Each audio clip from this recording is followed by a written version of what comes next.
Si la profecía bíblica señala a alguien en particular en estos tiempos finales de la historia de este mundo, sin duda alguna, es el papado. Uno de los protagonistas de los tiempos finales, mencionado directamente en la palabra de Dios, es el poder romano. Y el nuevo Papa,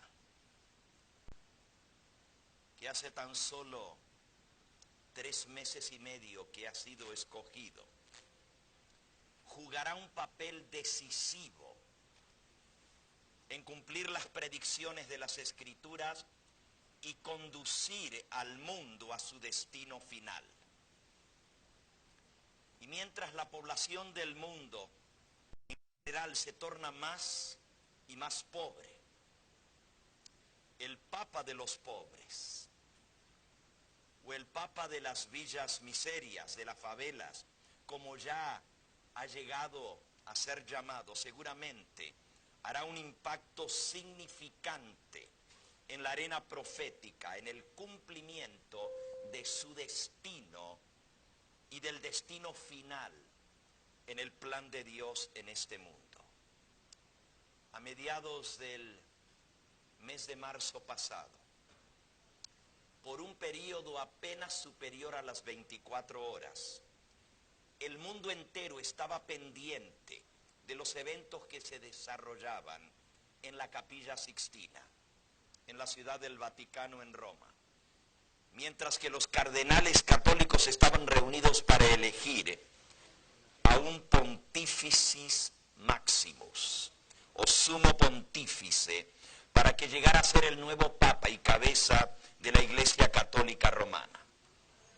Para muchos, las elecciones papales conllevan mucha relevancia, pero en realidad es uno de los eventos más importantes geopolíticamente hablando, especialmente desde el punto de vista profético. El Papa es mucho más que el pastor de los fieles católicos. Es un líder político y es foco de tremendo poder, cuya influencia se extiende mucho más allá de las cientos y miles de catedrales, iglesias y capillas diseminadas en todas partes del planeta Tierra. La influencia papal también se hace sentir en las asambleas legislativas, en las cortes de justicia, en las instituciones del saber, universidades, en los intereses financieros, en los conglomerados económicos y aún en sociedades secretas. La politiquería que se deja ver en el precónclave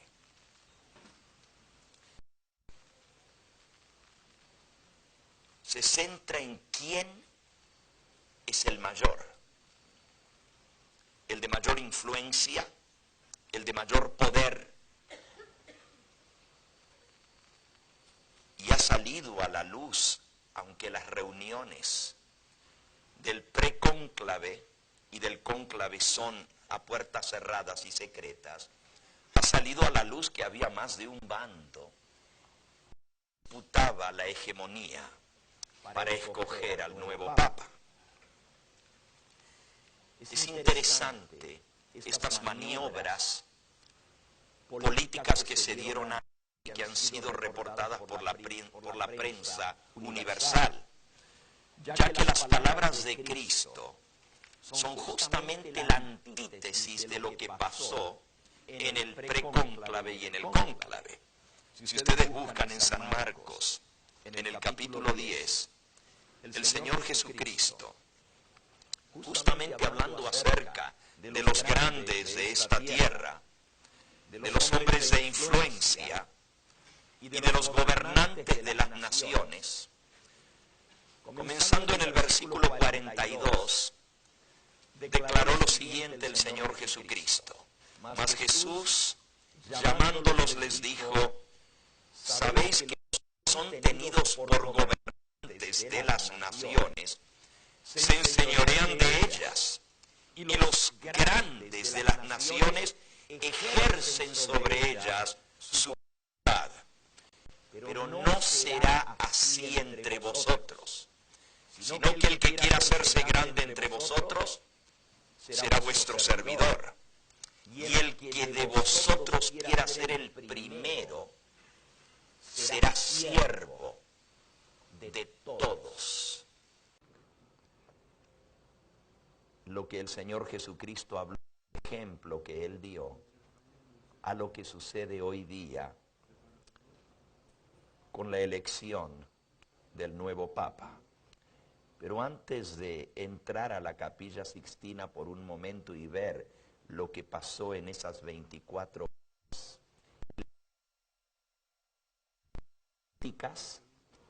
proféticas de lo que sucedió, busquemos en nuestras Biblias, en el libro de Apocalipsis, en el capítulo 17. Apocalipsis capítulo 17. Comenzar leyendo allí una breve descripción de la verdadera naturaleza de este sistema político religioso.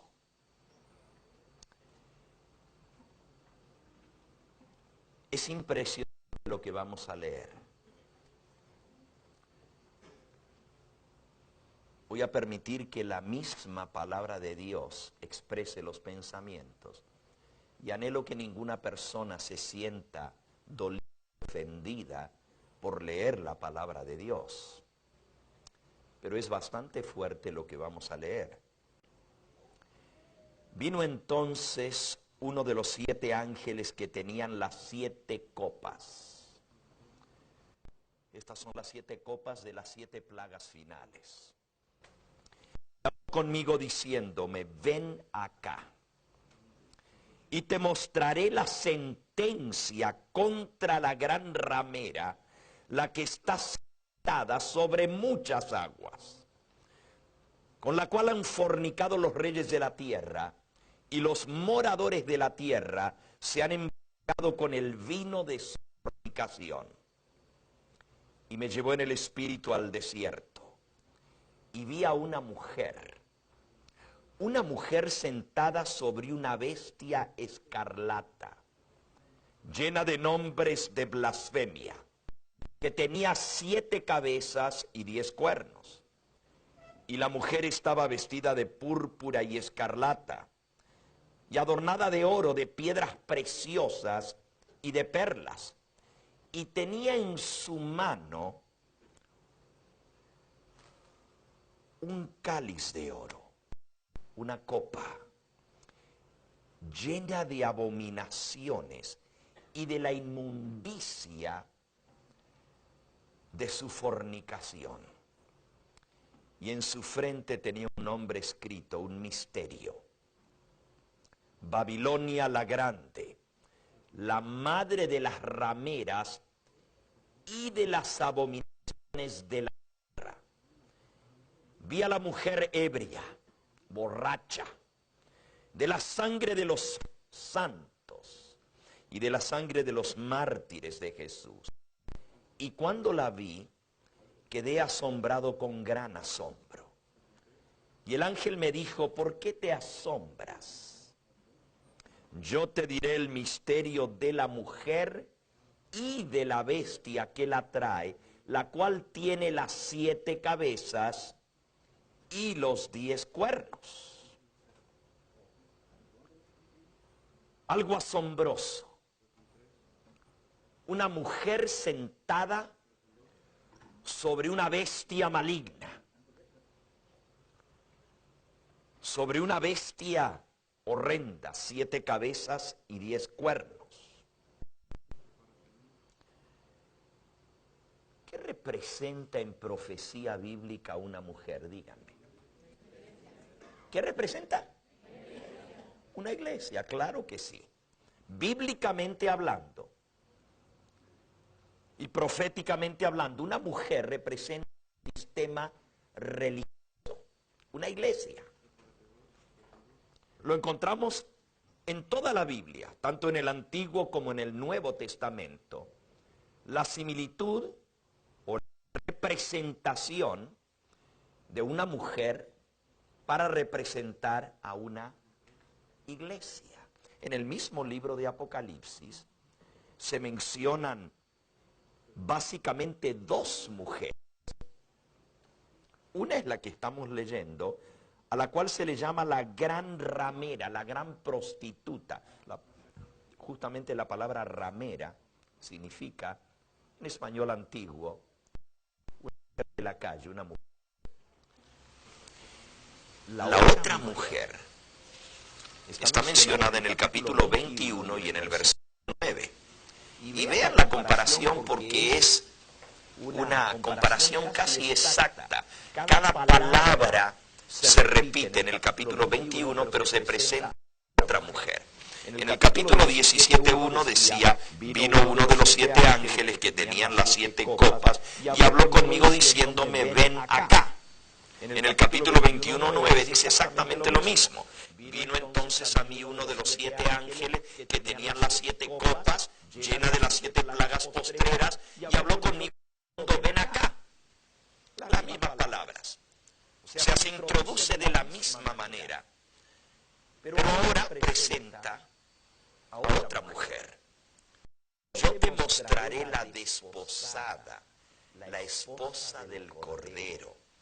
Y me llevó en el espíritu a un monte grande y alto, y me mostró la gran ciudad santa de Jerusalén que descendía del cielo de Dios. En este caso, la mujer es la desposada, la esposa del Cordero. Y contéstenme ustedes, ¿quién es la esposa del Cordero? Es su iglesia, es su esposa, la esposa de Cristo. Pero noten que también es el nombre de una ciudad. En este caso se le llama la Jerusalén, la gran ciudad santa. Aquí está el contraste. Por un lado, la gran ciudad, Jerusalén, la santa Jerusalén. Y por el otro lado, la gran ciudad, Babilonia, la prostituta. Una es santa y la otra es no solo pecadora, sino prostituta. Dos mujeres. Una es la esposa de Cristo, del Cordero, y la otra es la mujer infiel, la mujer que se prostituyó. ¿Qué simbolismo tan impactante presenta la palabra de Dios? Dice que esta mujer, la primera descripción o la primera característica que da en el versículo 1 del capítulo 17 es que está sentada sobre muchas aguas. Si la iglesia de Cristo está representada por una mujer pura, obviamente la otra es una mujer impura, representa la iglesia falsa, el falso sistema religioso. Pero dice que está sentada sobre muchas aguas. En el versículo 15, el mismo ángel explica a Daniel, a Juan. Me dijo también, las aguas que has visto donde la prostituta se sienta son pueblos, muchedumbres, naciones y lenguas. O sea, es una iglesia que está sentada sobre pueblos, muchedumbres, naciones y lenguas. Es una iglesia global, es una iglesia grande, es una iglesia influyente que agrupa a multitudes, según la misma palabra de Dios. La segunda característica que dice es, con ella, versículo 2, han fornicado los reyes de la tierra. O sea, es una iglesia que se ha inmiscuido con la política, con los gobernantes del mundo. Tiene relaciones políticas con los jefes de Estado, con los reyes y gobernantes de las naciones sobre las cuales se sienta, que son naciones, muchedumbres, pueblos y lenguas. Pero los gobernantes de esas naciones han hecho vínculos, pactos, concordatos con esta iglesia. Fíjense que hasta ahora no he dicho nada, más que leer la palabra de Dios. Pero para la mente que está en tono con las cosas espirituales, está emergiendo claramente una descripción. Y no he hecho más que leer las características bíblicas de lo que la palabra de Dios declara. La tercera característica es que los moradores de la tierra se han emborrachado con el vino de su fornicación. O sea, ha dado a beber a todas las naciones y a los habitantes del planeta Tierra de esa copa. Y esa copa, según lo que vimos en el versículo 4, está llena de abominaciones. Podríamos tomar el tiempo en esta noche de leer qué le llama la Biblia abominaciones. Y yo me tomé el trabajo de buscar todas las instancias en que la palabra de Dios usa el término abominación o abominaciones. La más común, la que se aplica, se llama abominación al culto a imágenes. No se sorprendan. Les puedo sacar en este momento 100 versículos donde la palabra de Dios le llama abominación. El tener imágenes y el postrarse delante de las imágenes. Así de claro como estoy hablando. El segundo mandamiento de la ley de Dios, de la santa ley que Dios proclamó en medio de llamas de fuego con voz tronante sobre el monte Sinaí, fue: no te harás ni ninguna semejanza, ni de lo que esté arriba en el cielo, ni abajo en la tierra. No te inclinarás delante de las imágenes, ni les rendirás culto, porque yo soy Yahweh, Jehová, el Señor tu Dios, fuerte y celoso, que visito la maldad de los padres sobre los hijos hasta la tercera y cuarta generación de los que me odian, pero que hago misericordia a 1000 generaciones, a los que me aman y guardan mis mandamientos.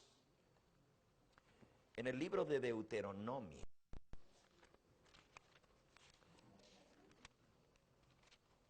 el gran legislador Moisés recuerda al pueblo de Israel ese evento tan solemne. Visteis al pie del monte, el monte ardía en fuego en medio de los cielos con tinieblas, nube y oscuridad. Y habló Jehová con vosotros en medio del fuego, y oísteis la voz de sus palabras, mas a excepción de oír la voz, ninguna figura visteis. Y él os anunció su pacto, el cual os mandó a poner por obra los 10 mandamientos y los escribió en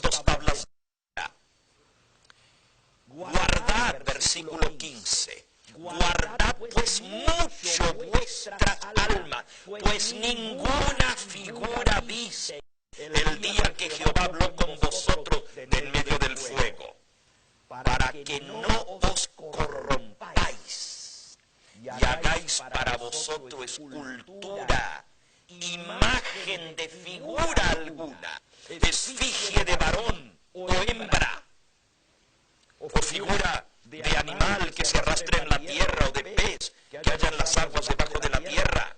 No sea que alces tus ojos al cielo y viendo al sol y a la luna y a las estrellas y a todo el ejército del cielo, seas impulsado y te inclines a ellos y los sirvas. Dios es muy explícito.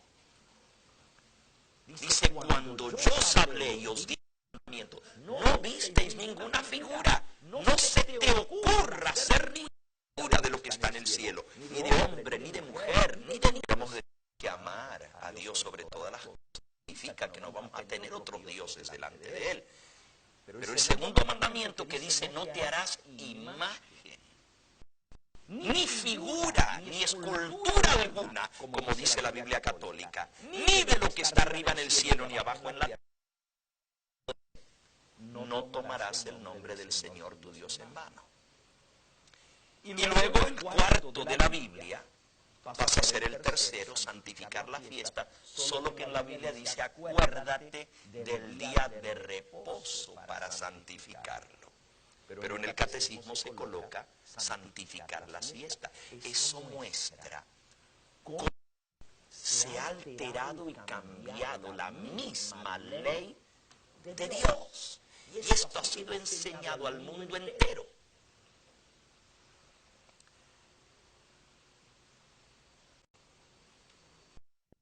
La bestia representa el lenguaje profético en la Biblia, tanto en el libro de Apocalipsis. La bestia representa un sistema político, un poder civil.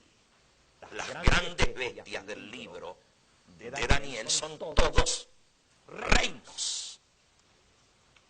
Pero la mujer está sentada en el reino. Es muy clara la descripción. Una mujer que está sentada sobre muchas, pero al mismo tiempo está sentada sobre un reino. O sea, las naciones, pueblos y lenguas sobre las cuales se sienta la mujer tienen una cabeza,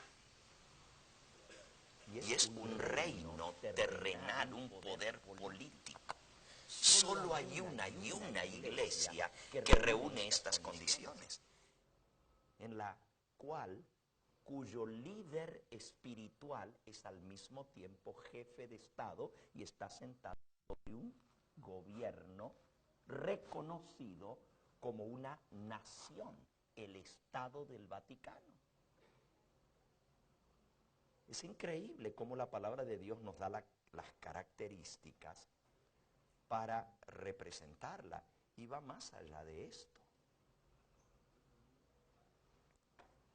En el libro de Daniel se presentan 4 bestias: un león, un oso, un leopardo y una bestia espantosa y terrible.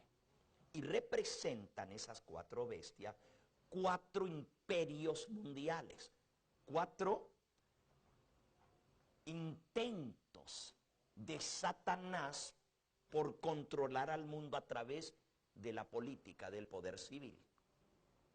La 4ª bestia representa al imperio romano, a Roma. Y es interesante que el imperio romano, a diferencia de las naciones o imperios anteriores que fueron Babilonia, Medo-Persia y el imperio griego, Roma, en lugar de tener reyes, tiene emperadores. Hablando ahora del líder espiritual de la Iglesia Católica, estoy hablando de los emperadores romanos. Si usted va al museo de los emperadores romanos en Roma, en el Monte Palatino, allí va a encontrarse con los bustos o las esfigies o estatuas de todos los emperadores en orden. Y usted ve los nombres esculpidos en piedra, estatuas de miles de años de antigüedad, y esculpido en piedra tiene el nombre del emperador romano y debajo su título oficial, Sumo Pontífice Romano, Pontifex Maximus Romano. Ese es el título de los emperadores romanos. A diferencia de los reyes, que en las naciones anteriores traspasaban el poder de padres a hijos a través de una monarquía, una dinastía que se pasaba por la familia real, o sea, al morir un rey, su hijo tomaba su lugar y así sucesivamente. Roma, el poder caía sobre el emperador romano, solo que no tenía un sucesor. El sucesor era escogido de entre el cuerpo de los senadores romanos. Y los senadores romanos representaban las distintas regiones geográficas del Imperio Romano. Servían como y al morir un emperador se reunían a puertas cerradas en la plaza de Júpiter, en el palacio de los senadores, para escoger el que se llegaría a ser el nuevo emperador romano. Y después de deliberar en lo que se llamaba el cónclave de senadores, mientras la gente esperaba en expectación frente a la plaza de Júpiter, que hoy se llama la plaza de San Pedro, literalmente es el mismo lugar geográfico. Y el lugar donde estaba el centro del poder del Senado es actualmente los palacios de los cardenales. Geográficamente hablando, es exactamente el mismo lugar, porque el Imperio Romano se cristianizó y los lugares que eran parte del Imperio Romano en su dirección política llegaron a ser la sede del Vaticano, actualmente. Y en el mismo lugar, en el palacio de los cardenales, se reúnen los cardenales para escoger un nuevo pontífice romano, hasta el mismo título, porque ese título se transfirió al caer el Imperio Romano, se une el poder político y religioso en un solo hombre, haciendo del líder religioso del cristianismo en Roma también el líder político, y así el título de sumo pontífice se traspasa al obispo de Roma, desde aquel entonces, desde el año 538. Es impresionante que la manera de escoger a un pontífice romano sigue siendo exactamente la misma. A puertas cerradas se reúnen el cónclave de los cardenales, que así como los senadores representan las distintas áreas geográficas del mundo, y deliberan, y cuando tienen listo y han de escoger al nuevo pontífice romano, sale, al igual que en el Imperio Romano, una nubecita blanca que anuncia al mundo que hay un nuevo pontífice romano. Y entonces salía al balcón en el antiguo Imperio Romano el presidente del Senado para presentar al nuevo emperador. Tenía que ser uno de ellos mismos, no podía ser alguien de afuera. Tenía que ser uno de los senadores, que eran los únicos que podían ser escogidos para ser emperadores. Y su posición y su elección era vitalicia, de por vida, mientras viviese. Y cuando salía el humito, la gente, se amontonaban las multitudes en la plaza de Júpiter, y el jefe del Senado se acercaba al balcón y decía: Habemus César, tenemos César. Y la gente vociferaba y aplaudía al nuevo pontífice romano. Hoy en día se dice Habemus Papa, en el mismo idioma latín del Imperio Romano. El drama que se desarrolló en la Capilla Sixtina durante un poquito más de 24 horas que duró el cónclave para la selección del Papa en marzo de este año 2013, concluyó con la elección de un hombre que seguramente conducirá a la Iglesia Católica Romana al cumplimiento de su destino profético.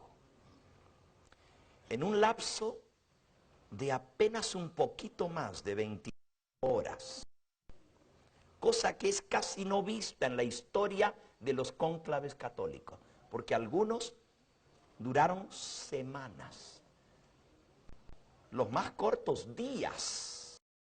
Bergoglio, el primer jesuita en asumir el manto papal en toda la historia del papado, y en un momento muy difícil para la Iglesia Católica Romana. La Iglesia se encuentra en ruinas por el suelo en lo que se refiere a credibilidad, tanto en la vista de millones de católicos como no católicos.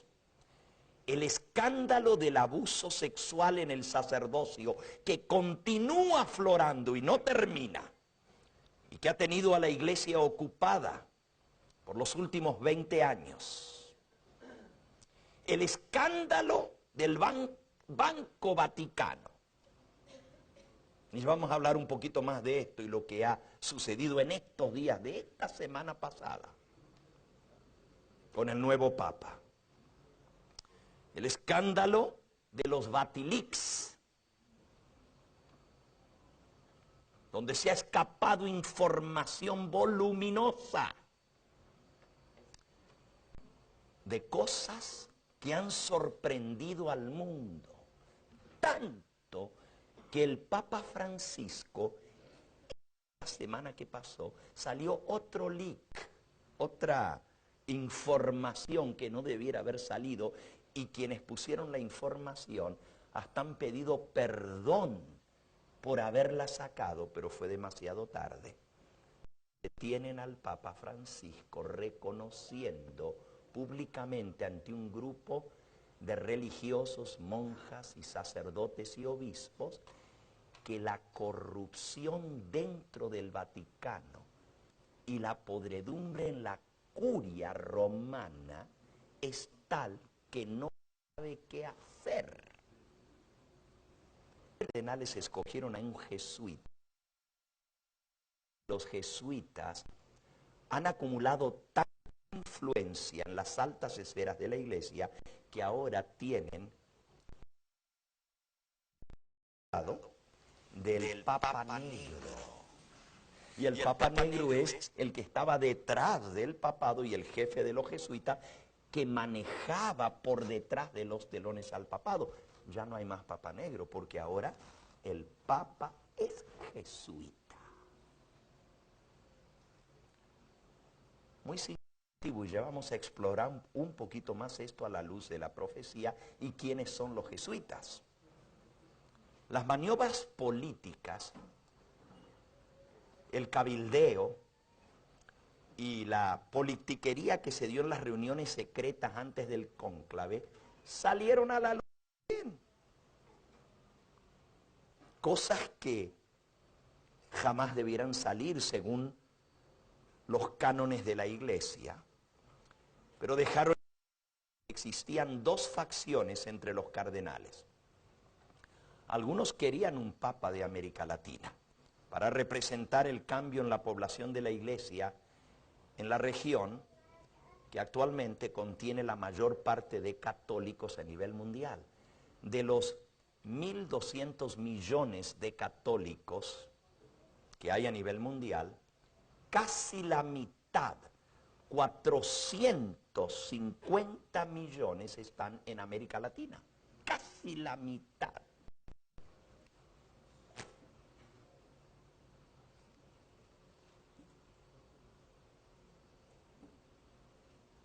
$425,5 millones solamente en América Latina y en el Caribe. Impresionante. Muchos querían a alguien que represente a este sector de la iglesia que nunca había sido representado.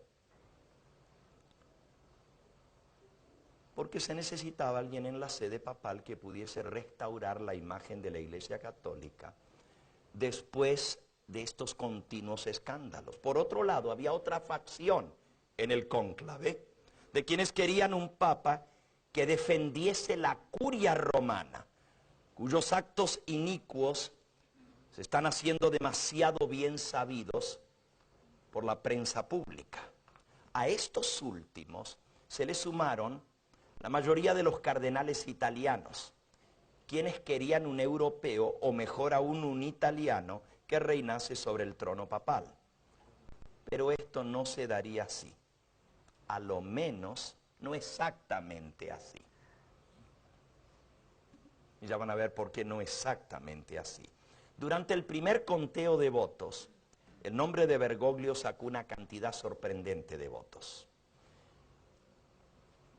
Escribió el cardenal austríaco Christopher Schönborn: el cardenal Bergoglio no hubiese llegado a ser papa en el quinto conteo de los votos si no hubiese sido un fuerte candidato al papado desde el mismo principio. Aun cuando el principal candidato de la oposición, del otro bando, era el cardenal Angelo Scola de Milán, y parecía emerger como el favorito de las especulaciones antes del cónclave, su candidatura comenzó a disolverse, dice el cardenal austríaco, desde el mismo comienzo, gracias a antiguas rivalidades y envidias entre los cardenales italianos, sobre todo entre la sede de Milán y la sede de Venecia. Ahí vino la división. Y esas contiendas son milenias. Pero eso dividió el voto. Pero miren qué interesante lo que dice el cardenal Christoph Schönborn de Austria. La candidatura de Scola de Milán se disolvió como un gigante con pies de barro. No tuvo fuerza. Era un gigante porque parecía que iba a ser el nuevo papa. Y sin embargo se derrumbó su candidatura.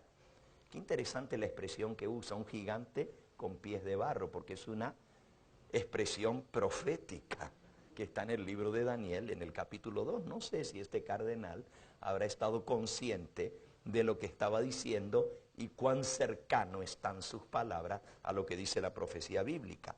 Ninguno de los otros candidatos de peso sacaron muchos votos en la primera etapa tampoco, en la primera ronda. Los dos que sacaron mayor cantidad de votos fueron Scola y Bergoglio. Extrañamente, la conferencia de obispos italianos estaba tan segura que el nuevo pontífice sería el cardenal Scola de Milán, que vergonzosamente enviaron una felicitación pública al cardenal Scola tan pronto como el humo blanco apareció sobre el techo de la Capilla Sixtina. La conferencia de cardenales italiana, cuando vieron el humito, mandaron un telegrama felicitando a Scola por ser el nuevo papa y se quedaron avergonzados porque el telegrama no tendría que haber ido a Scola sino a Bergoglio. Así de seguros estaban que iba a ganar. En la quinta ronda de votos, el cardenal Bergoglio de Argentina logró los 77 votos para llegar a ser el papa número 266, cabeza de los 120.000 millones de católicos, y el vicario de Cristo, su título oficial, su pontífice romano, vicario de Cristo. y reclama para sí el gobierno del mundo. Y usted dice, ¿seguro? Vayan a la página del Vaticano oficialmente y vean cuáles son todos los títulos que adquirió al ser nombrados. Y esos títulos es Rey de las Naciones de la Tierra. El cardenal Jorge Mario Bergoglio nació el 17 de diciembre de 1936 en Buenos Aires. Con 76 años de edad al presente, es argentino de descendencia italiana y hasta el momento de su elección era el arzobispo de Buenos Aires. Así que en cierta medida, Bergoglio sí representa a Italia. Por eso dije, no iba a ser un papa italiano, pero casi. Porque es hijo de padres italianos. Pero también representa a la región más densamente poblada de católicos del mundo por lejos, América Latina. Pero a pesar de ser la región más cuantiosa en cuanto a católicos, donde la población está compuesta por un 73% de católicos romanos en América Latina. Sin embargo, el catolicismo en América Latina está en declive. Escúchenlo bien. Solamente hace 20 años atrás, la población católica de América Latina era el 92% y en 20 años ahora son el 73%. Estamos hablando de millones de adeptos que ha perdido el catolicismo, cada vez más miembros. Por eso la Iglesia ha tomado medidas para la evangelización de América Latina, para reclamar otra vez a los que han abandonado el catolicismo. Y la mayoría de los que abandonan el catolicismo se están uniendo a las iglesias protestantes y evangélicas en América Latina. Un fenómeno increíble. Otro dato interesante de Bergoglio, por eso lo nombraron, porque quieren recuperar otra vez a América Latina y ahora un papa americano, el primer papa americano. Pero un dato interesante es que el padre de Bergoglio nació en Porta Comaro, en la provincia de Asís, al este de Torino o Turín. Esta es exactamente la región del Piamonte al norte de Italia, donde vivían los valdenses antes que fueran perseguidos y expulsados de la región a instancias del poder papal hace unos 300 años atrás. Fueron obligados a huir al norte, a los valles de las montañas en la región de Torre, un poco más al noroeste del valle de Torino. Y esta es la región al este de Torino, de donde viene la familia de la madre de Bergoglio. ¿Podría ser que los antepasados del Papa Bergoglio estuvieran entre aquellos que arrebataron sus casas y sus tierras a los valdenses? No sabemos. Pero de ahí viene la familia. Pero algo que es mucho más interesante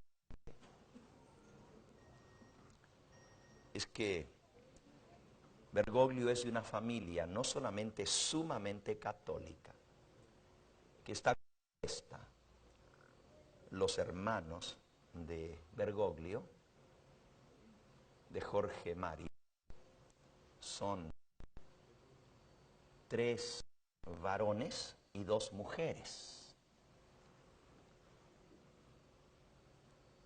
Así está compuesta la familia. 3 varones, pueden ver en la foto, a Jorge Mario en el centro de los 2 hermanos varones, vestido de sacerdote, ya era en esta foto sacerdote jesuita.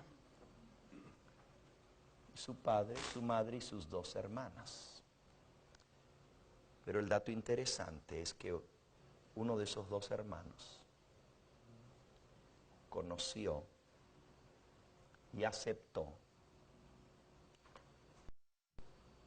alrededor de esta misma época, un poquito después de esta época, de donde está tomada esta foto, conoció y aceptó la doctrina protestante adventista del séptimo día. El hermano del actual Papa.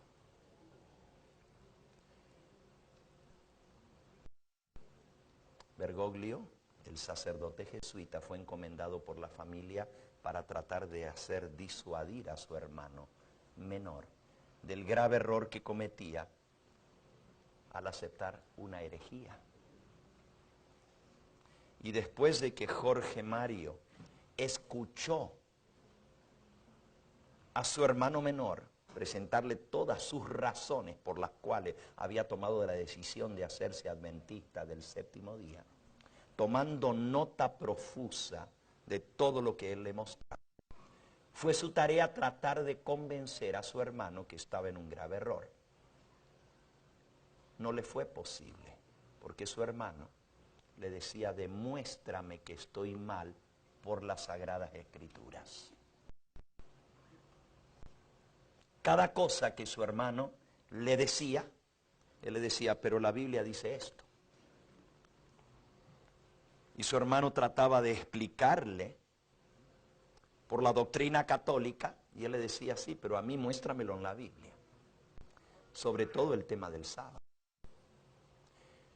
Cuando Jorge vio que no había manera de convencer a su hermano, la actitud cambió totalmente. Se volvió hostil. Y finalmente fue el instrumento para traer una perpetua separación entre su hermano menor y su familia, tanto así que fue expulsado de la familia. Nunca más fue recibido en el seno familiar. Lo desheredaron y lo borraron como que no era más hijo. Esta situación duró años, tanto así que cuando el padre de la familia Bergoglio, el italiano, falleció, no le permitieron al hermano adventista ni siquiera asistir al funeral de su padre y más adelante de su madre. Esto nos dice que el actual Papa está muy al tanto de quiénes son los adventistas del séptimo día y qué creemos. Que yo sepa, esta es otra de las cosas en las cuales Bergoglio es el primero. No solo es el primer Papa americano del continente americano, no solamente es el primer Papa latinoamericano, no solamente es el primer Papa fuera del continente europeo en 1600 años de historia, el primer Papa del hemisferio sur y también el primer Papa jesuita en la historia del papado, pero que yo sepa, y si estoy equivocado, quizás alguien me podrá corregir, es el primer Papa que tiene un hermano, o tenía, porque ya falleció, un hermano adventista del séptimo día.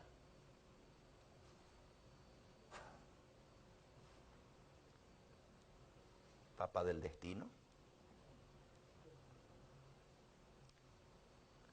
Jorge Mario Bergoglio recibió mucho entrenamiento mientras se preparaba para ser un sacerdote jesuita en la Facultad de Teología de San Miguel en Buenos Aires. Facultad de Teología Jesuita. Fue ordenado al sacerdocio jesuita en el año 1969, mientras estudiaba teología. Por muchos años fue profesor en varias escuelas, universidades, llegando a ser rector de la Universidad Jesuita de San Miguel, su alma mater. En 1973 pronunció sus votos perpetuos para ser ordenado bajo la orden de la Compañía de Jesús, más conocida como los jesuitas. Déjenme leerles las exactas palabras que todo jesuita tiene que decir para ser ordenado en la compañía de los jesuitas. Este es el juramento especial que se da para jesuitas claves que son asignados a labores especiales dentro de cualquiera de las ramas de gobierno, ejército, justicia, educación y ciencia, así como industria, sanidad, o sea, salud, movimientos laborales o cualquier institución religiosa, ya sea el jesuita católico secular o católico ordenado al ministerio, sacerdote. La orden de los jesuitas, que consta con 19,000 miembros a nivel mundial, no es una orden muy grande, 19,000 miembros, y son solamente hombres, no admiten mujeres. Puede ser compuesta por miembros clérigos o no clérigos. Pero los que entran para recibir el juramento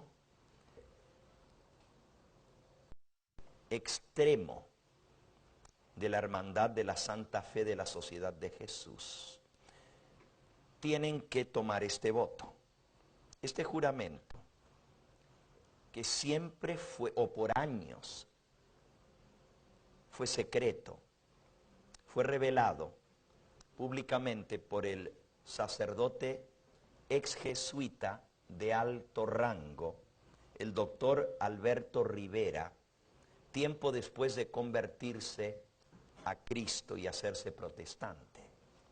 El doctor Rivera murió hace unos años atrás de una manera muy misteriosa. La esposa del doctor Rivera murió en California. Está completamente segura que fue envenenado. Y ella cree que quien lo envenenó fue su propio amigo de toda la vida, otro sacerdote jesuita que junto con él se había convertido al protestantismo. Ustedes saquen sus conclusiones. El doctor Alberto Rivera reveló este voto en su totalidad, pero ya había salido a la luz anteriormente, tanto así que fue recogido con fecha del 15 de febrero de 1913 en el Registro Congregacional de los Estados Unidos. O sea, este voto quedó registrado en 1913 en los registros del Congreso de los Estados Unidos, en la propuesta de ley 1523, una elección puesta en tela de juicio. Lo pueden encontrar en varios libros, entre ellos el libro titulado La Roma Subterránea de Charles Didier, traducido del francés y publicado en Nueva York en 1873, y en varios otros libros en que este juramento extremo jesuita fue publicado. Les leo. Voy a ir porque el tiempo va transcurriendo y no es el centro de mi presentación esto, pero solamente quiero que ustedes escuchen las palabras que tuvo que jurar Jorge Mario Bergoglio a ser inducido a la orden de los jesuitas bajo el juramento extremo.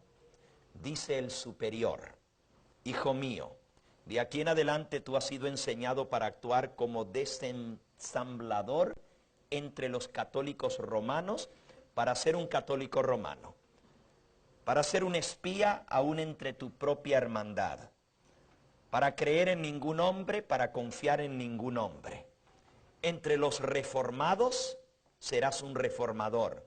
Entre los protestantes franceses serás uno de ellos. Entre los calvinistas serás calvinista.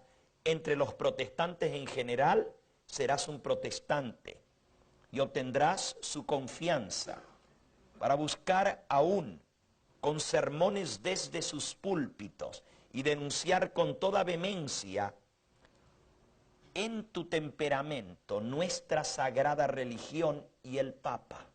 Cuando uses púlpitos protestantes, atacarás a Roma, aún para descender tan bajo, para convertirte en judío entre los judíos, para que puedas sacar toda la información para beneficio de tu orden como soldado del Papa.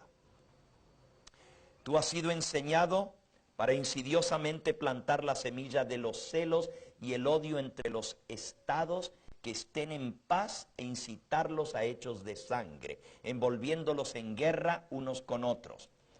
Has sido enseñado para crear revoluciones y guerras civiles en comunidades, provincias y países que fueren independientes y prósperos, que cultivaren las ciencias disfrutando de las bendiciones de la paz, para identificarte con los combatientes y actuar secretamente en concordancia con tus hermanos que puedan estar en el otro bando, pero abiertamente opuestos a aquello con lo que puedas ser conectado. Ha sido enseñado que únicamente la iglesia puede ser al final, en las condiciones alcanzadas en los tratados de la paz, la ganadora, y que el fin siempre justifica los medios.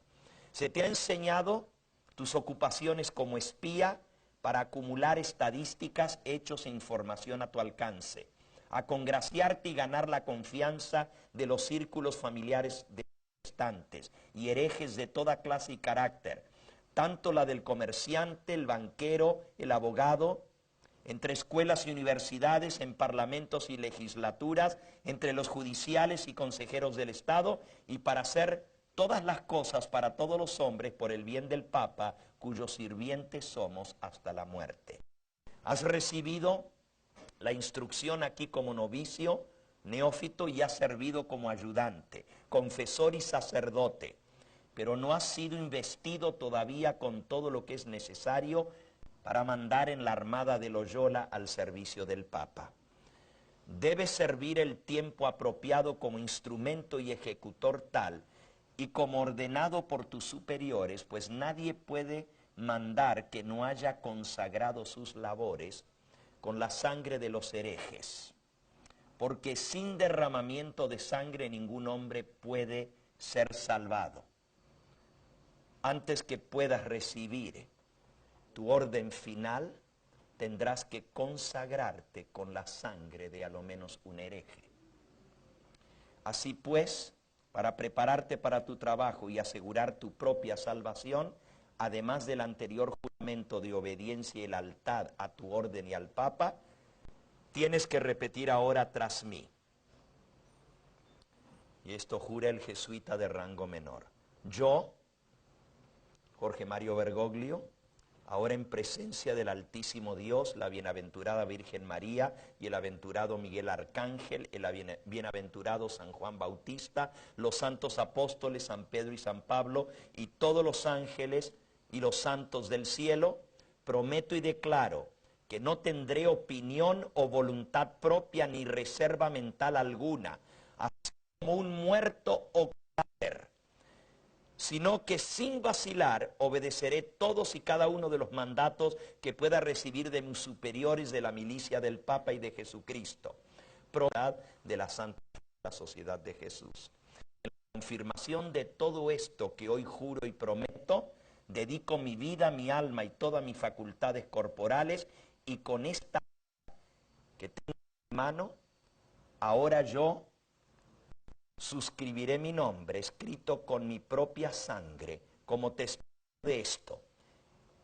Y si yo compruebo ser falso o débil en mi determinación, que mis hermanos y compañeros soldados de la milicia del Papa corten mis manos y mis pies y mi garganta de oreja a oreja, que abran mi barriga y con azufre, con todo castigo que pueda infligirse sobre mí, y que mi alma sea torturada por demonios para siempre en el infierno, si soy infiel a este voto. Con todo esto yo,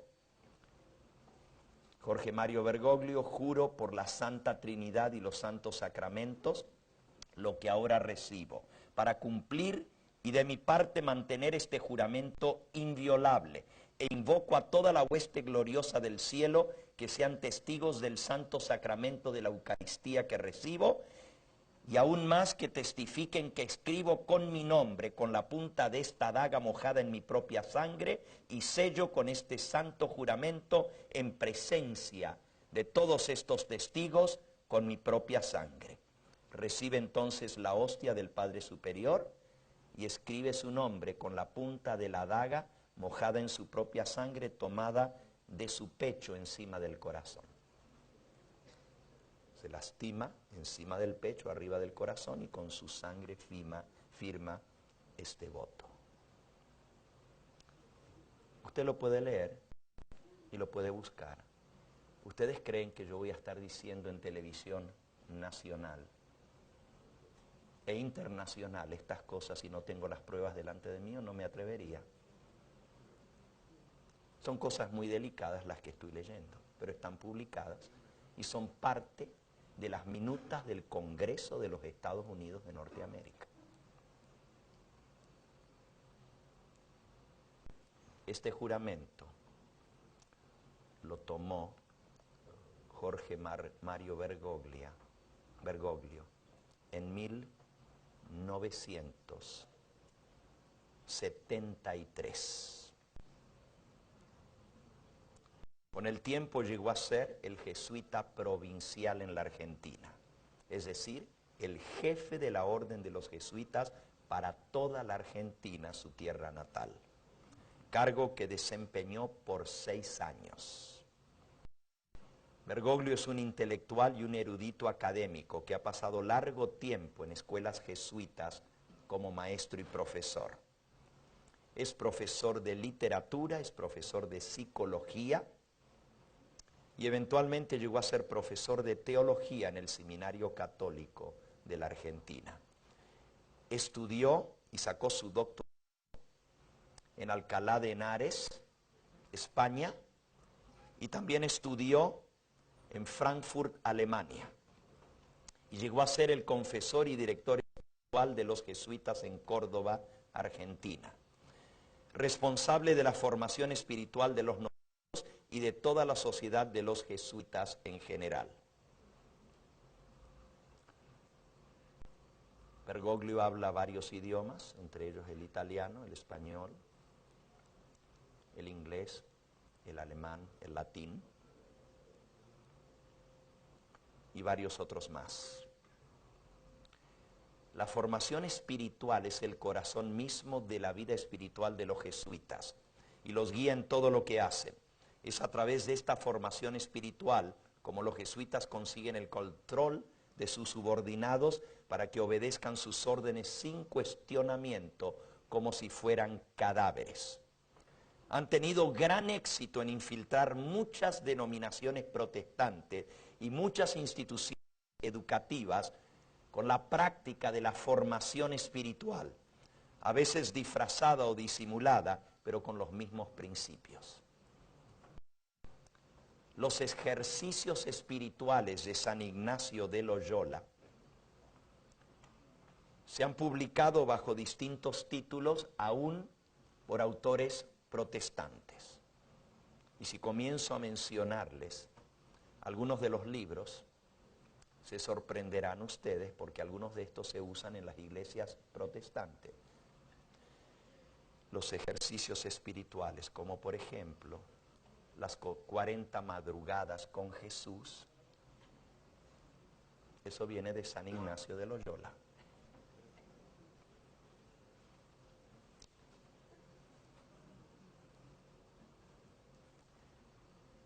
En 1992, Bergoglio fue nombrado obispo titular de Auca, al sur de Argentina, y obispo auxiliar de Buenos Aires. En el 2001 fue elevado a la posición de cardenal por el Papa Juan Pablo II. También fue hecho miembro de la curia romana. ¿Saben lo que es la curia, verdad?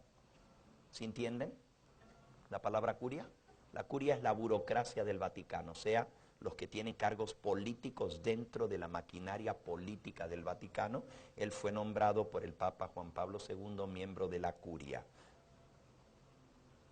También ocupó varias posiciones en varias comisiones del Vaticano.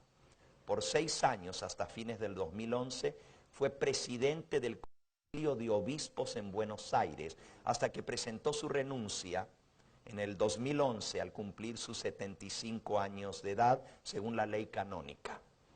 Ningún obispo puede seguir siendo obispo al cumplir los 75 años. Bergoglio tiene amplia experiencia en asuntos de iglesia y Estado y también tiene una mente jesuita. Pero veamos la otra cara de la moneda de Bergoglio. Como arzobispo de Buenos Aires por muchos años, Bergoglio fue conocido por su vida simple y tiene una reputación pública de ser sumamente humilde. Rechazó y se alejó de la opulencia y los lujos de los arzobispos anteriores.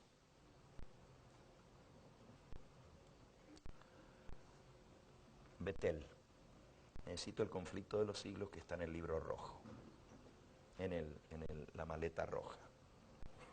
En Buenos Aires, en lugar de vivir en el Palacio Papal, en el distinguido barrio de Los Olivos, cerca de la casa del oficial en Argentina, donde está el Palacio de los Obispos, escogió vivir, muchas gracias, en un simple apartamento en Buenos Aires, siendo el presidente de la Conferencia Episcopal y el arzobispo de Buenos Aires.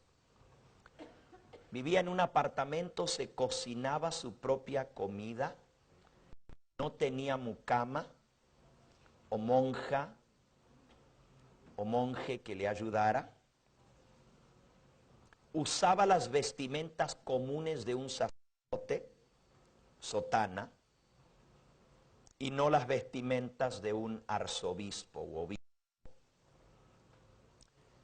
Se transportaba en autobús, o en Argentina como le llaman el subte, subterráneo o el metro, y en taxi, en lugar de la limusín con chofer que habían usado todos los prelados anteriores a él. En forma regular hacía visitas a las villas miserias en las afueras de Buenos Aires, los barrios más pobres de los suburbios, lo que le dio la fama de ser el obispo de los pobres y el defensor de las clases más bajas. Hasta llegó a lavar y besar los pies de pacientes de SIDA en un auspicio en Buenos Aires. El primer acto que señaló su nuevo obispado de Roma fue que para el Jueves Santo, en marzo, recién nombrado, fue a un reclusorio de presos juveniles en Roma a lavarle los pies.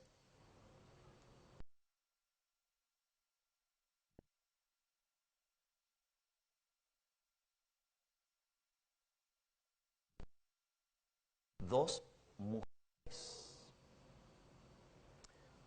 cosa que rompía con las leyes canónicas de la Iglesia Católica y lo hacía un revolucionario violando las leyes, porque la ley canónica prohíbe que un sacerdote le lave los pies a una mujer. Le lavó a dos mujeres y una de ellas musulmana.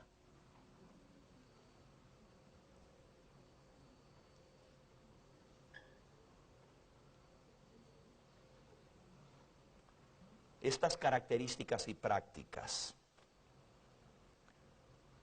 que las tenía mucho antes, no las comenzó ahora. Esto era lo que hizo por años y años.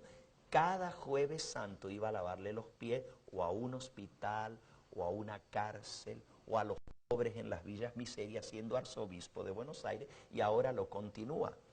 El mismo hecho de no vivir en el palacio de los obispos lo vuelve a repetir ahora en Roma. En lugar de tener su morada habitual en el palacio de los papas en Roma, escogió vivir en un apartamento, en el edificio donde se hospedan los huéspedes del Vaticano los presidentes, y tuvieron que arreglarle su apartamento, porque le gusta estar cerca de la gente.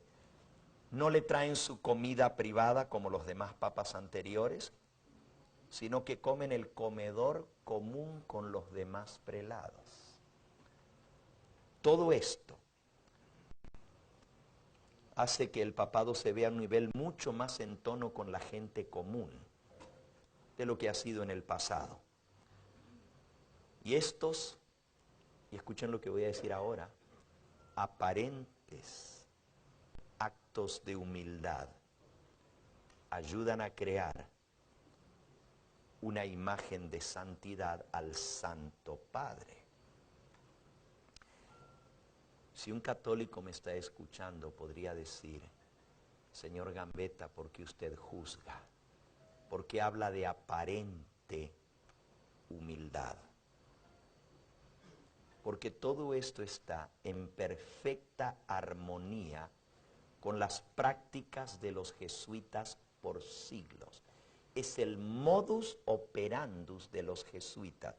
Permítanme compartir con ustedes un libro escrito hace 140 años atrás por una autora cristiana que los adventistas creemos fue inspirada por Dios porque recibió visiones y sueños de parte de Dios. Helena Gould Harmon de White.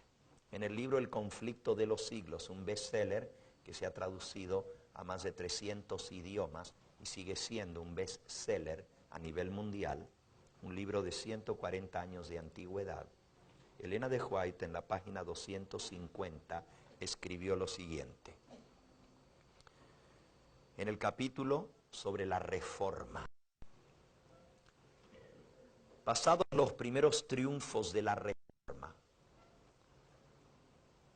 de los grandes reformadores, Lutero, Calvino, Zwinglio, etc. Pasados los primeros triunfos de la Reforma, Roma reunió nuevas fuerzas con la esperanza de acabar con la Reforma. Fue entonces cuando nació la orden de los jesuitas, que iba a ser el más cruel, el menos escrupuloso y el más formidable de todos los campeones del papado. Por cierto, la orden de los jesuitas fue fundada por San Ignacio de Loyola en el año 1542. Tan solo 12 años después de la Confesión de Habsburgo, donde finalmente se divide la Iglesia Católica en protestantes y católicos. En la Confesión de Habsburgo, 1530, 12 años después, en la Contrarreforma, al comienzo del Concilio de Trento, se forma la orden de los jesuitas. Miren lo que dice este libro con respecto a los jesuitas. Y por cierto, si quieren leer algo interesantísimo, vayan a la Wikipedia y busquen la palabra jesuitas o la orden de la Compañía de Jesús y lean su historia. Se van a sorprender de lo que la misma enciclopedia dice sobre los jesuitas. La leí, la tuve que leer más de una vez. Me sorprendió que la orden fuera proscrita por 2 papas, sacada de circulación, por los escándalos que ha causado esta orden en la historia.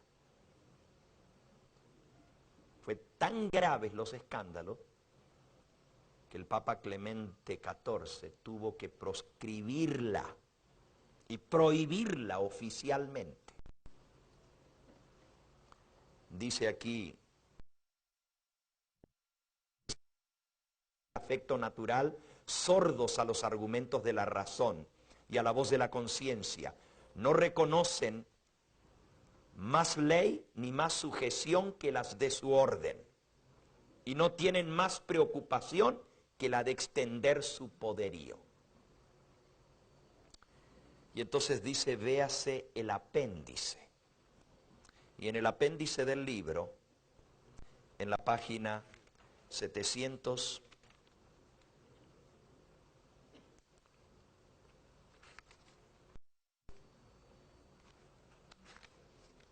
43 dice así: con referencia a los orígenes, principios y fines de la sociedad de Jesús, así se llaman los jesuitas, lo cual lo declaran sus mismos miembros. Véase la obra titulada Historia de la Compañía de Jesús, vertida en francés y publicada en Barcelona en 1853 con la aprobación del ordinario. En ella dice, y esto es un libro jesuita: el que se ofrece espontáneamente a entrar en el noviciado de esta orden debe al momento renunciar su voluntad propia, su familia y todo cuanto el hombre aprecia sobre la tierra. Las constituciones de la Compañía de Jesús hacen de la obediencia más absoluta una palanca cuya acción incesante y universal preocupa a todos los políticos del mundo. San Ignacio de Loyola dice que cada cual se convenza de que cuantos viven bajo el voto de obediencia deben dejarse llevar y dirigir por la divina providencia y sus instrumentos, los superiores de esta orden, tal cual si fuesen cadáveres que se dejan llevar a cualquier parte sin opinión, o como el bastón que un anciano tiene en la mano y lo maneja como se le da la gana. Así será todo jesuita, sin opinión propia, como cadáver, como bastón. Solo obedece, porque esa es el voto de obediencia. Toman votos de obediencia, de pobreza y de castidad. Y luego el voto extremo, que es el que acabamos de leer. Son dos votos distintos. Esta sumisión, eso está en la regla de la sociedad de Jesús. El sumario, o sea, el sumario es el resumen. Esta sumisión absoluta es ennoblecida por aquello que lo motiva. Y dice nuestro fundador San Ignacio, debe ser pronta, alegre y constante. El religioso obediente cumple gozoso con lo que se le ha encargado, con lo que sus superiores le indican para el bien común, seguro de que lo que sus superiores le dicen es realmente la voz de Dios y la voluntad divina. Pero quiero llegar a un parrafito más, y el tiempo va corriendo y tengo mucho para compartir. Wow. Un parrafito más. Para combatir con estas fuerzas irresistibles del verdadero evangelio, el jesuitismo inspira a sus adeptos un fanatismo tal que los habilita para soportar peligros similares y oponer al poder de la verdad todas las armas del engaño. Para ellos ningún crimen es demasiado grande, ninguna mentira demasiado vil, ningún disfraz demasiado difícil de llevar. Ligados por votos de pobreza y de humildad perpetuas, votos de pobreza y de humildad perpetuas, estudian el arte de adueñarse de la riqueza y del poder para consagrarlos a la destrucción del protestantismo y al restablecimiento de la supremacía papal, para que el Papa nuevamente pueda ser cabeza del mundo. A conocer como miembros de la orden, debe presentarse con aire de santidad, visitando las cárceles, los hospitales, atendiendo a los enfermos y a los pobres, lavando los pies, haciendo profesión de haber renunciado al mundo y llevando el sagrado nombre de Jesús, de aquel que anduvo haciendo bienes y ayudando a los pobres. Pero bajo esta fingida mansedumbre, no estoy juzgando, estoy leyendo el modus operandus de los jesuitas. Fingida mansedumbre, ocultan a menudo los propósitos más criminales y mortíferos. Es un principio fundamental de la orden que el fin justifica los medios. Según dicho principio, la mentira, el robo, el perjurio y el asesinato no solo son perdonables, sino recomendables por la orden, siempre que sirvan los intereses de la Iglesia. Con muy diversos disfraces se introducen los jesuitas en los puestos de Estado, elevándose hasta la categoría de consejero de los reyes y gobernantes, y dirigiendo la política de las naciones. Se hacen criados para convertirse en espías de sus señores. Establecen colegios para hijos de los príncipes y nobles, y escuelas para el pueblo en general. Y los hijos de los padres protestantes son enviados a estos colegios. La orden de los jesuitas, según el rector de la Universidad de Georgetown, la principal universidad jesuita en los Estados Unidos, los jesuitas operan la cadena de escuelas más grande del planeta Tierra, la cadena religiosa más grande del planeta Tierra.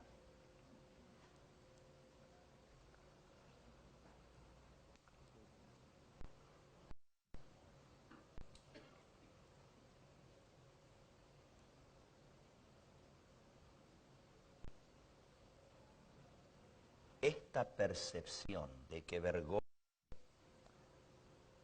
ha sido siempre el cardenal y el campeón de los pobres está exactamente de acuerdo a la orden a la cual él pertenece.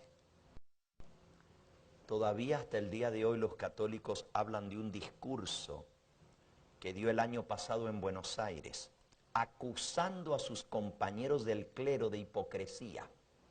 Recuerden que como jesuita puede atacar a la iglesia si eso sirve a sus fines. Y el año pasado dio un discurso donde acusaba de hipocresía a los obispos y sacerdotes por olvidarse de que Jesucristo bañaba a los leprosos y comía con las prostitutas. El Papa Bergoglio definitivamente tiene el potencial de llegar a ser una sensación de los medios de comunicación y elevar poderosamente la imagen del Vaticano y la manera como el mundo percibe la Iglesia Católica en general y sobre todo al papado. Y justamente en este momento la Iglesia está luchando con esa imagen pública, con su credibilidad. La renuncia de Benedicto XVI estuvo perfectamente planeada y orquestada. Eso no fue casualidad. Eso no fue porque el Papa se sentía ni enfermo ni viejo. Solo ha habido en la historia del papado 2 papas que han abdicado del trono. Solo 2. En toda la historia del papado, de 266 papas. Esto no fue una decisión de Ratzinger. Esto fue una decisión de la curia. Y no voy a entrar a los detalles, pero si no renunciaba había una demanda judicial ante la Corte Judicial de Europa por delitos y crímenes de la Iglesia y del Estado contra menores de edad, por tapar crímenes. Eso venía. Al renunciar, ya no pudieron enjuiciarlo. Si hubiera salido del Vaticano, lo podrían haber enjuiciado civilmente. Todo esto que les digo está en las noticias. No crean que estoy diciendo cosas porque sí. Todo esto está documentado en las noticias. Por eso le dieron protección y en lugar de volver a su Alemania natal, ha quedado viviendo en el Vaticano para darle protección diplomática y así ser llevado ante las cortes de justicia. La iglesia necesitaba una distracción de los escándalos sin tregua e insuperables y de la humillación pública de la iglesia. Y un nuevo papa provee exactamente esta distracción, especialmente uno que es aclamado por sus virtudes de humildad y austeridad. Yo sé que la prensa mundial está cantando los honores de Bergoglio. Por eso, a través de los medios de comunicación, estoy dando el otro lado de la moneda, para que escuchemos las cosas que no se dicen. Y sé también lo que significa exponerse públicamente a las cosas que estoy diciendo. Por eso estoy muy documentado con cada palabra que estoy diciendo aquí en público.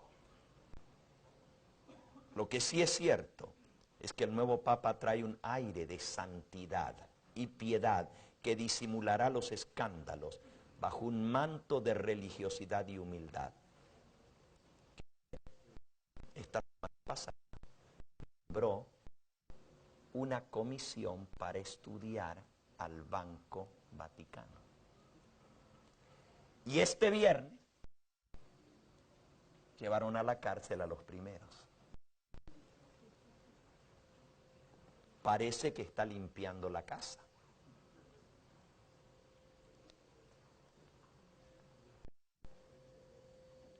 Esto está en total acuerdo con el modus operandi de los jesuitas, ya que los jesuitas tienen larga historia de pretender ser una cosa de frente y otra exactamente distinta tras los telones. ¿Cuánto tiempo más tengo? Se acabó el tiempo, ¿verdad? Wow. Pero lo que acabo de dar es la introducción.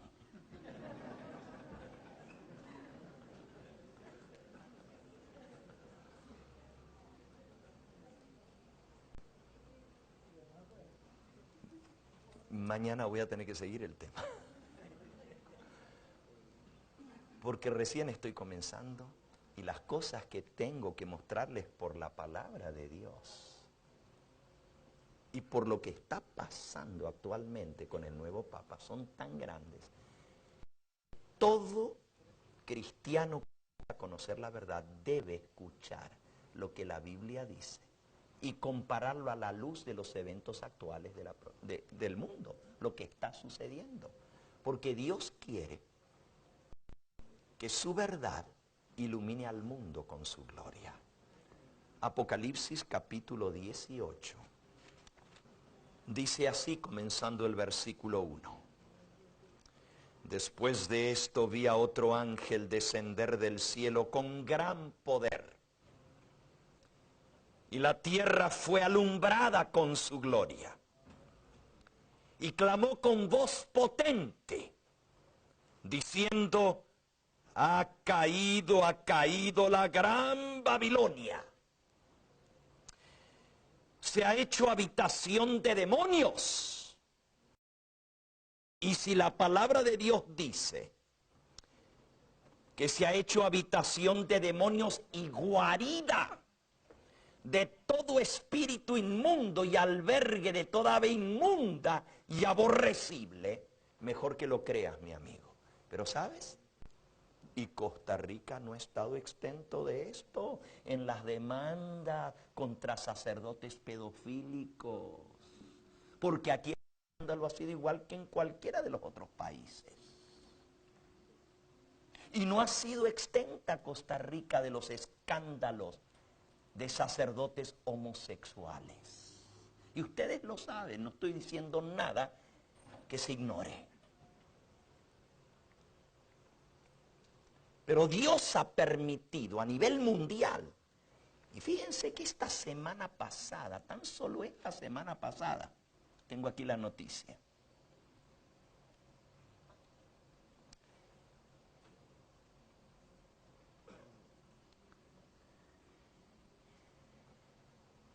El Papa Francisco admite que sí existe una red de prelados gays en el Vaticano. El Papa acaba de admitir esta semana que pasó, y estas están las noticias, en los periódicos, la admisión del Papa de una fuerte corriente de prelados homosexuales mexicanos. Palabras literales de Francisco. También hay una corriente de corrupción. También la hay, es verdad. Se habla de un lobby gay y es verdad. Está en el Vaticano. Palabras del Papa. Admitir esto.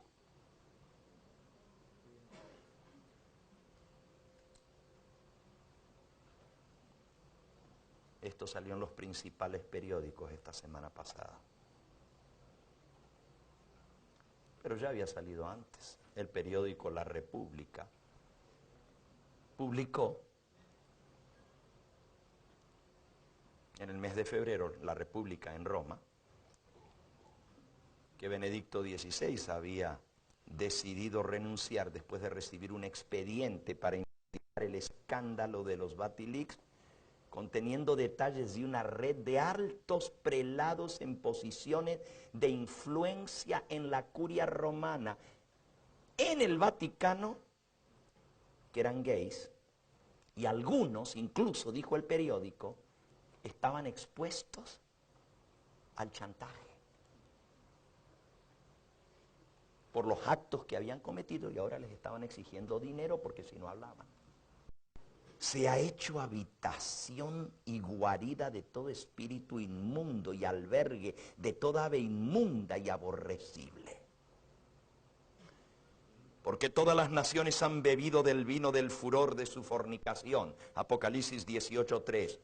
Y los reyes de la tierra han fornicado con ella, y los mercaderes de la tierra se han enriquecido de la potencia de su aceite. Mañana les voy a hablar un poquito de esta parte de la profecía.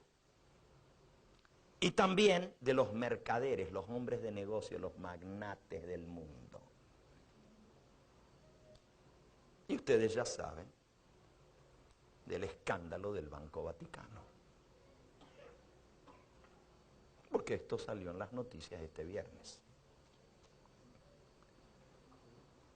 Pero el versículo 4 dice, y oí otra voz del cielo que decía, salid de ella, pueblo mío, para que no seáis partícipes de sus pecados, ni recibáis parte de sus plagas, porque sus pecados han llegado hasta el cielo, no se ha acordado de sus maldades. Amigos, mañana voy a explicar por qué Dios permite este destape ahora, en este momento de la historia. ¿Por qué esto está saliendo a la luz ahora?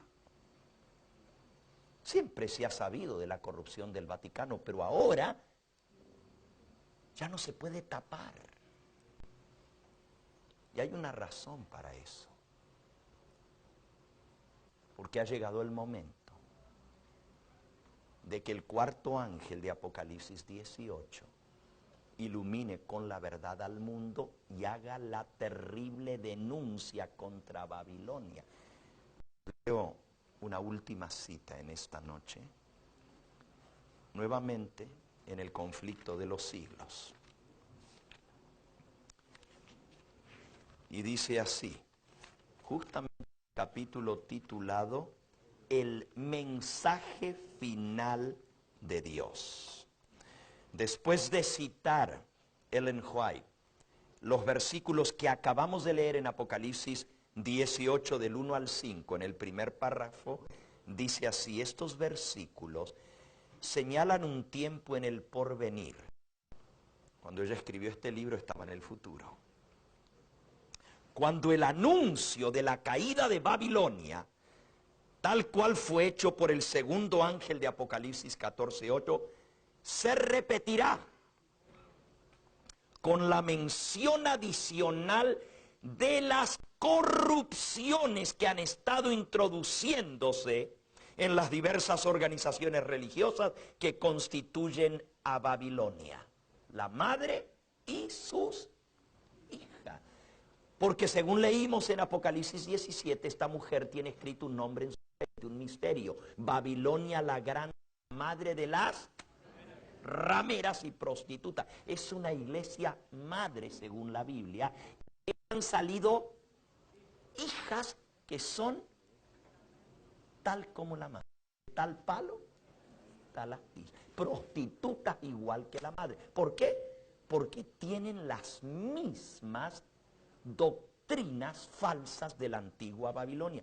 Y hoy mencioné solo una: la idolatría. Esperen que terminemos este destape y vamos a ver lo que viene. Porque recuerden que mi tercer tema va a ser el Papa Francisco y la ley dominical.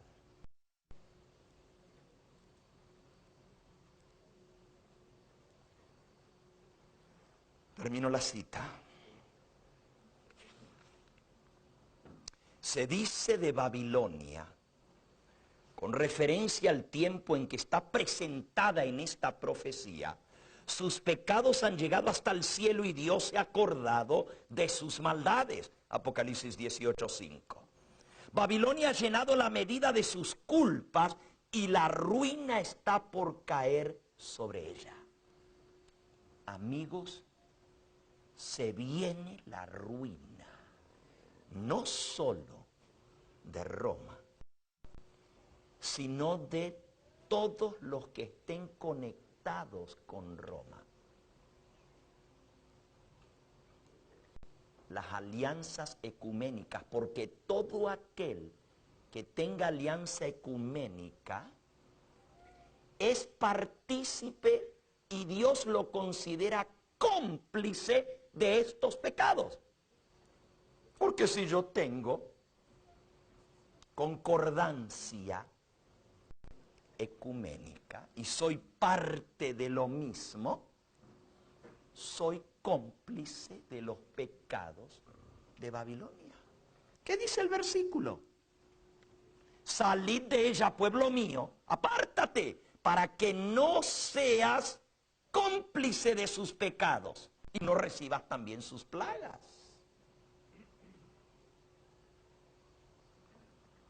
Sus pecados han llegado hasta el cielo.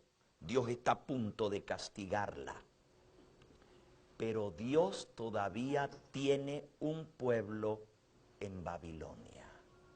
Ahora escuchen, amigos, porque esto es lo más importante de lo que hemos visto hasta ahora.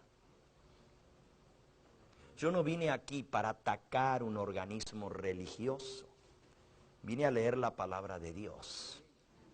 Pero este versículo me dice: salid de Babilonia, pueblo. Quiere decir que Dios tiene hijos suyos en este sistema religioso falso. Dios tiene hijos suyos.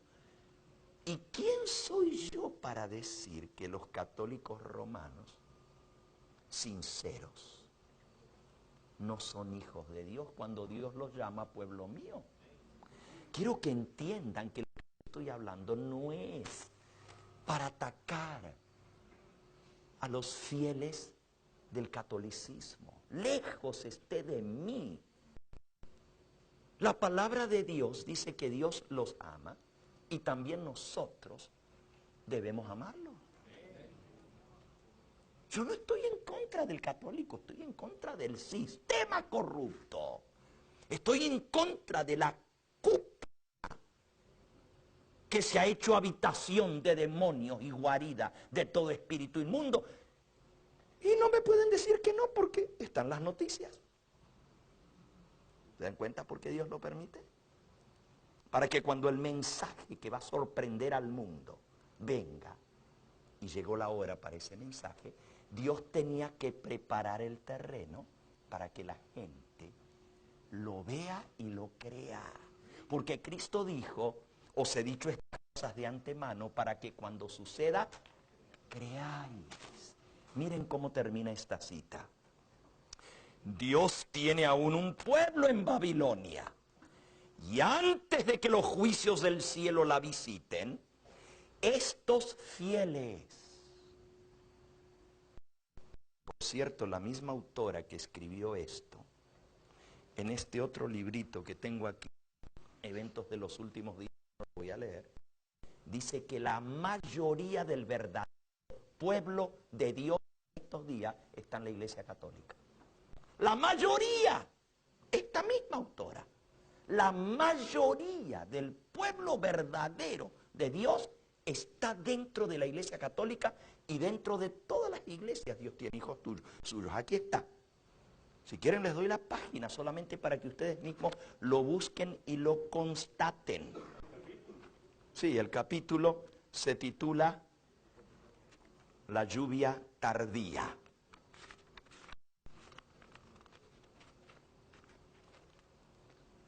Capítulo 14, el fuerte clamor después de la lluvia tardía.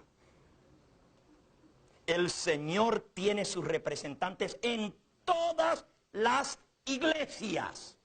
Si ustedes creen que los adventistas del séptimo día nos creemos exclusivos y somos los únicos, se equivocan. Dios tiene hijos suyos en todas las iglesias. Y son hijos de Dios. Y nadie debe acusar a otros de decir, tú te vas a perder porque tú guardas el domingo y no guardas el sábado. Cuidado. Voy a hablar un poquito más de eso mañana, pero déjenme terminar la cita porque el tiempo se me fue. No, es que yo no sé dónde se fue el tiempo.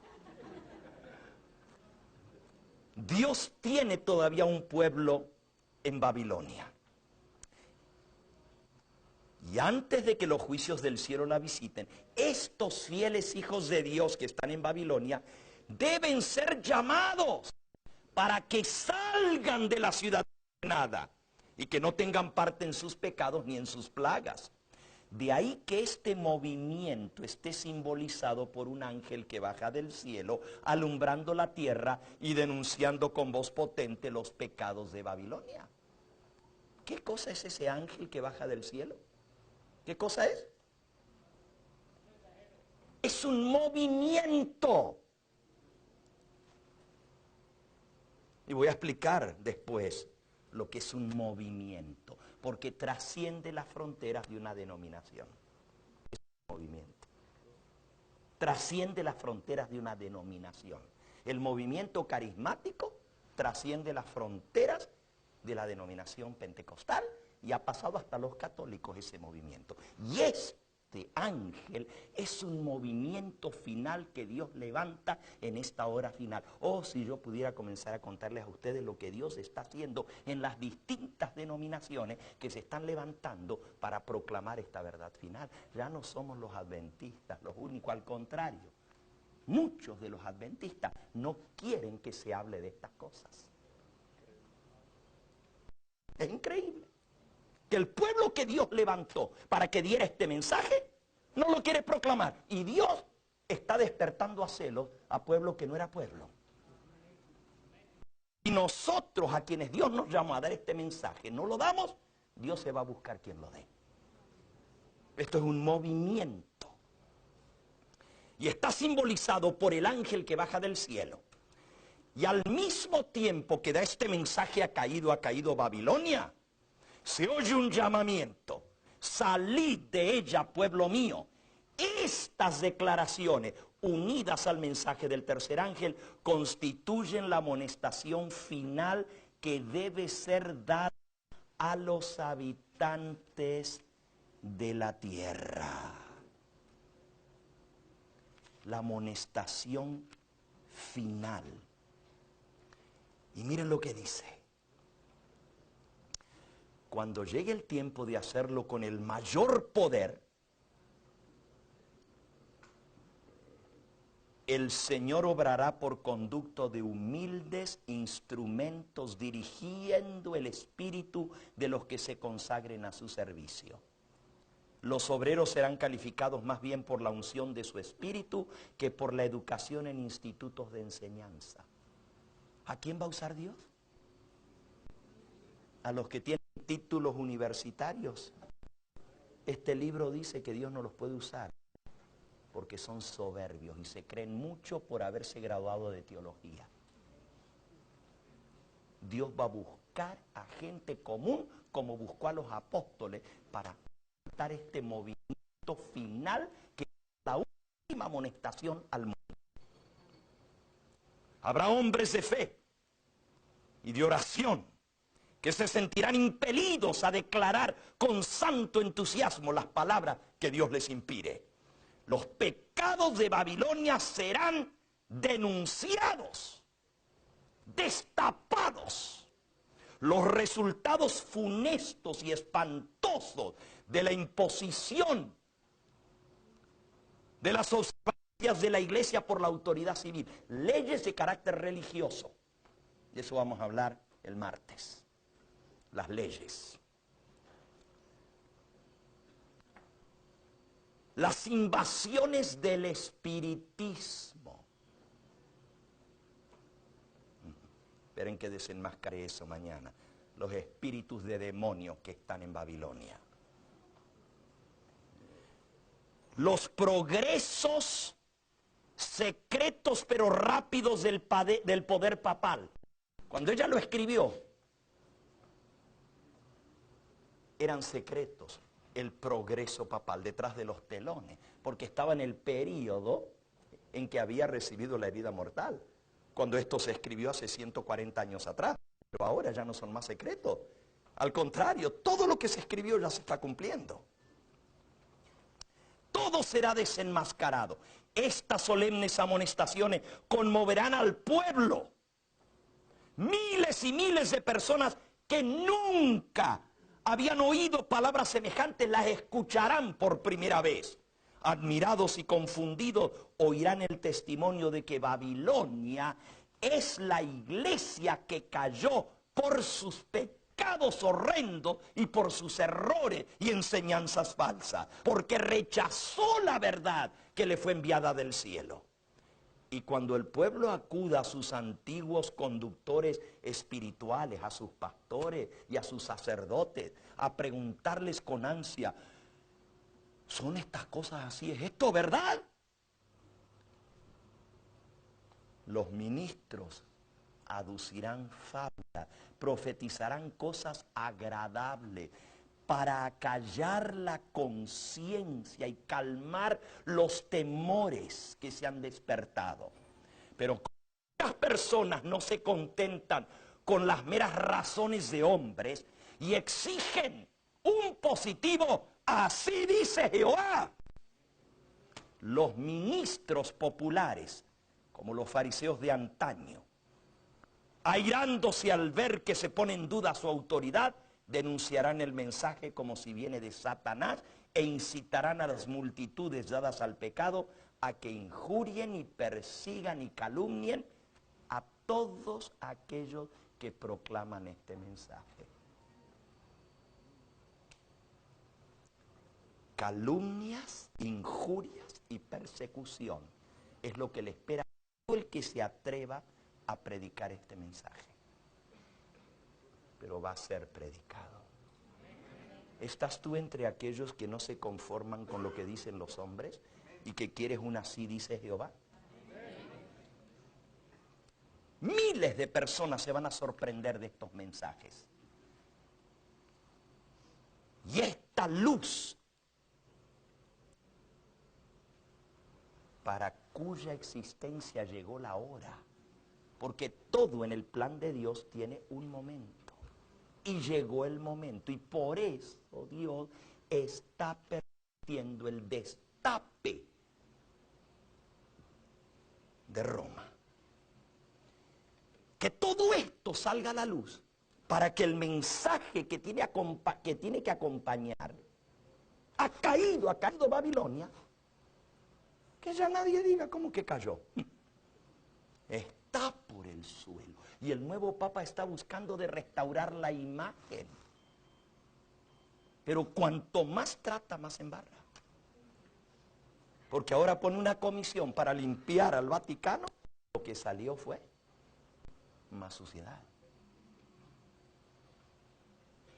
Y para limpiar el Banco Ambrosiano e investigar sus transacciones comerciales. Y lleva a la gente para la cárcel. Quiera el Dios del cielo hacerte ver el momento solemne en que estamos viviendo. Llegó el tiempo de la hora final y el mensaje final de Dios. Y el mensaje de Dios es: salid de ella, pueblo mío. Y tú dices, ¿y si salimos, a dónde vamos?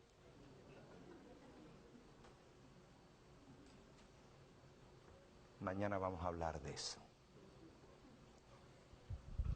Porque a pesar de lo que dice la Iglesia Católica, que fuera de la Santa Madre Iglesia no hay salvación, la Biblia dice algo totalmente distinto.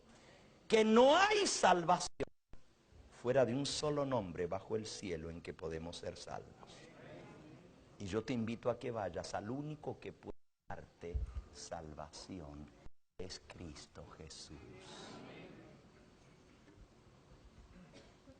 Y hay otros, aún evangélicos y protestantes, que dicen: si te borran de la iglesia, estás borrado del cielo.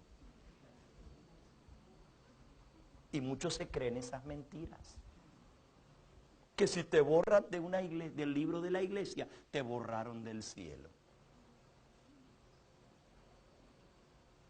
Jesucristo dice: es que te estés seguro que tu nombre está escrito en los libros del cielo.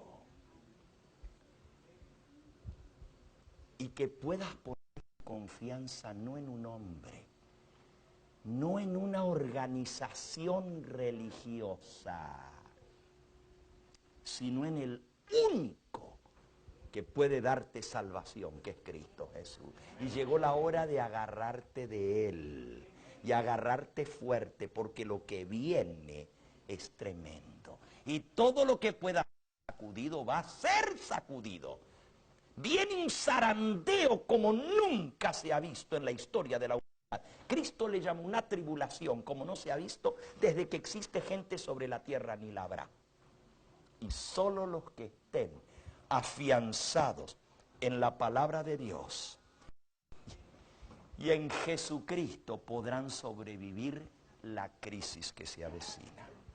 Yo te invito en el nombre del Todopoderoso que tú no hagas oídos sordos a la invitación del Espíritu Santo. Se necesita valor para tomar esa decisión, como se necesita valor para proclamar este mensaje. Pero Dios está buscando a los valientes. El reino de los cielos es para los fuertes y los valientes lo arrebatan. ¿Hay algún valiente aquí que quiere decir: Pastor Gambetta, ora por mí, porque yo sé que Dios me está llamando a tomar una decisión? Tengo meses de estar escuchando estos mensajes en el canal de televisión y yo sé que son la verdad. Por eso estoy aquí en esta noche y por eso Dios me ha traído aquí. Ore por mí, porque yo tengo que tomar una decisión, que Dios me ayude. Y para la salvación de mi familia. Oh, veo manos que se están levantando. Levanta tu mano si tú has sentido el llamado de Dios y sabes que esta es la verdad. Levanta tu mano. Alabado sea el nombre del Señor. Llegó el momento que se predique la verdad directa, con la palabra de Dios en la mano.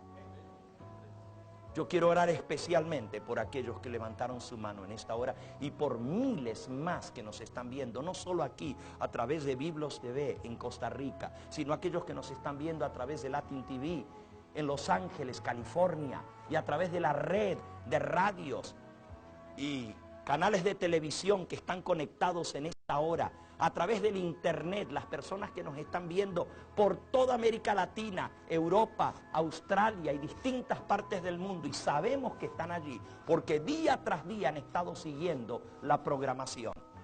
Quiero hacerles el llamado en el nombre del Señor. Llegó tu hora de hacer tu decisión. Identifícate como pueblo de Dios. Ten el valor de decir: aquí estoy, cuenta conmigo, Señor. Estoy dispuesto a ponerme de tu lado, aunque se desplomen los cielos.